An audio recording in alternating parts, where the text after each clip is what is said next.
5 సంవత్సరాల పాటు ఒక కుక్క ప్రతిరోజూ తన టెన్నిస్ బంతితో పోస్ట్ మ్యాన్కు స్వాగతం పలికేది. కాని ఒక రోజు ఆ బంతిని దాని యజమాని చేతిలో పట్టుకుని బయటకు వచ్చాడు. 2019లో ఒక కొత్త పోస్ట్ మ్యాన్ ఆ ప్రాంతంలో డెలివరీ పని ప్రారంభించాడు.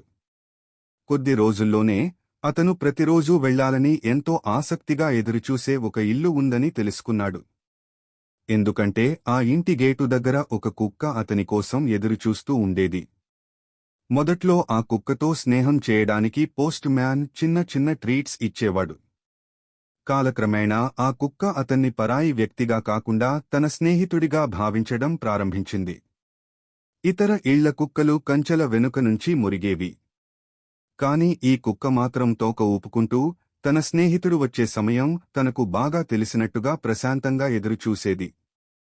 కొంతకాలానికి అది వాళ్ళిద్దరి రోజువారీ అలవాటుగా మారిపోయింది. పోస్ట్ మ్యాన్ గేటు దగ్గరకు రాగానే కుక్కకు ఒక ట్రీట్ ఇచ్చి దాని తలపై ప్రేమగా నిమిరేవాడు. వెంటనే ఆ కుక్క తనకు ఎంతో ఇష్టమైన టెన్నిస్ బంతిని తీసుకొచ్చి గేటు దగ్గర పడేసేది.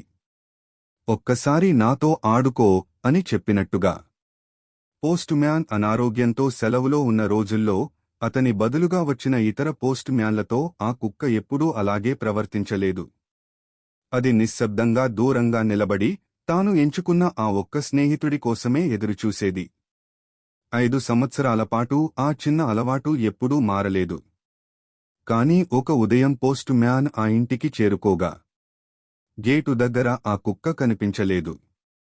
దానికి బదులుగా దాని యజమాని అదే పాత టెన్నిస్ బంతిని చేతిలో పట్టుకుని బయటకు వచ్చాడు. అతను బాధతో మా కుక్క వృద్ధాప్యం కారణంగా చనిపోయింది అని చెప్పాడు. తర్వాత ఇలా అన్నాడు, మిమ్మల్ని చూడటం మా కుక్కకు రోజులో అత్యంత ఇష్టమైన క్షణం. ఈ బంతిని జ్ఞాపకంగా పెట్టే ముందు ఇది మీ దగ్గర ఉండాలని అనిపించింది. ఆ మాటలు విన్న పోస్ట్ మ్యాన్ కళ్లలో నీళ్లు ఆగలేదు.